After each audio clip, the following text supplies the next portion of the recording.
પૈસા લૂંટાઈ જાય છે જો ખિસ્સામાં નથી હોતા તો, પતંગ કપાઈ જાય છે જો દોરીના બંધનમાં નથી હોતી તો, વીણા નકામી થઈ જાય છે એના તાર જો બંધાયેલા નથી હોતા તો, નદી દુષ્કાળમાં સુકાઈ જાય છે એ સર્વતા ખુલ્લી હોય છે માટે.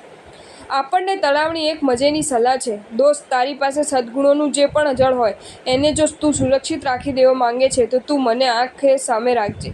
મારામાં રહેલ જલને હું જેમ ચાર દિવાલની વચ્ચે સુરક્ષિત કરી દઉં છું તેમ તારી પાસે રહેલ સદ્ગુણોના જલની આસપાસ તું જાગૃતિની, મૌનની, અપ્રમત્તતાની અને સદાચરણની આ ચાર દિવાલ ઊભી કરી દે છે. વિષય કશાયોમાં પશુઓથી સદ્ગુણોના તારા એ જલને લેશ આંચ નહીં આવે.